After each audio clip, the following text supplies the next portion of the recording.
মাধ্যমিকের ফল প্রকাশের পরদিনই প্রকাশিত হয় হাই মাদ্রাসা অর্থাৎ আলিম ও ফাজিল পরীক্ষার ফল। আর পরীক্ষা শেষ হওয়া 53 দিনের মাথায় রেজাল্ট প্রকাশ করা হয়। মাদ্রাসা বোর্ডের ফলাফলেও নজর কাড়ল বসিরহাটের মাদ্রাসা। উত্তর 24 পরগনার বসিরহাট মহকুমার সীমান্ত লাগোয়া শাকচুরা খাদিজাতুল কুবরা বালিকা এতিমখানা মাদ্রাসায় মোট ছাত্রীর সংখ্যা 1130, আর তার মধ্যে এবারে মাধ্যমিক সমতুল পরীক্ষায় বসেছিল 86 জন। পাশাপাশি উচ্চ মাধ্যমিক সমতুল পরীক্ষা দিয়েছিল 78 জন ছাত্রছাত্রী। তবে প্রত্যেক ছাত্রছাত্রী সুনামের সঙ্গে ফার্স্ট ডিভিশনে পাশ করেছে।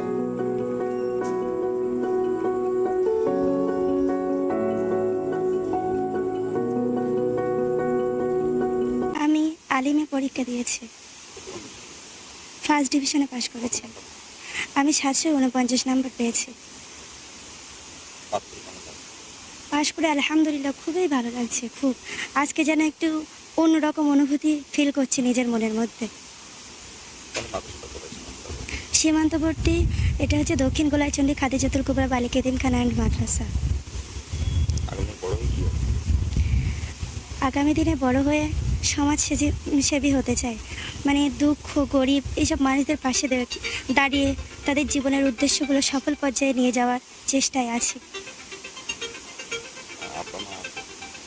না, শিক্ষকরাই এখানে আমার আব্বু আম্মু, শিক্ষক শিক্ষিকারা আব্বু আম্মুর মতন এখানে দেখে রাখে। আমার ছোট থেকে এই পর্যন্ত যত প্রয়োজন এখানে যত বই খাতা সব কিছু শিক্ষকদের মাধ্যমেই পাই। আর তারাই আমার দেখে রাখে, তারাই হচ্ছে আমার পিতামাতা। আমার আব্বু নেই, আমার আব্বু শুধু আম্মু আছে পরিবারে। হ্যাঁ, সরকারি সাহায্য পাই, কন্যাশ্রী পাই, আবার সাইকেল, আরও বিভিন্ন প্রক্রিয়ায় আমাদের শিক্ষকরা সাহায্য করে, তার মাধ্যমে জীবনটা। এবছর আমাদের খাদিজাতুল কুবরা বালিকা এতিমখানা মাদ্রাসা থেকে 86 জন আলিম পরীক্ষা দিয়েছিল এবং 78 জন ফাজিল পরীক্ষা দিয়েছিল।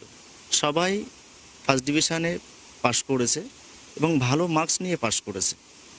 এই বাচ্চাগুলির পিছনে শিক্ষক শিক্ষিকারা অত্যন্ত মেহনত পরিশ্রম করেন, তার ফলাফল আমরা পেয়েছি। আমরা অত্যন্ত আনন্দিত।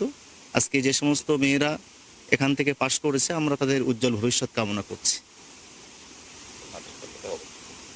এই মাদ্রাসাটি একেবারে সীমান্তবর্তী এলাকা বসিরহাট শাকচুড়াতে, আমাদের একেবারেই বাংলাদেশ সীমান্তবর্তী এলাকায় মাদ্রাসাটি অবস্থিত।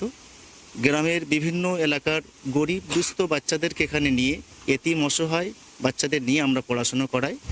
একেবারেই ধর্মীয় শিক্ষা, থিওলজি ডিপার্টমেন্ট সহ আধুনিকতার ছোঁয়া রেখে ম্যাথ, জিওগ্রাফি, সায়েন্স, হিস্টোরির মতো এবং কম্পিউটার ল্যাব তৈরি করে সুন্দর একটা সামঞ্জস্য কারিকুলাম রেখে আমরা পঠন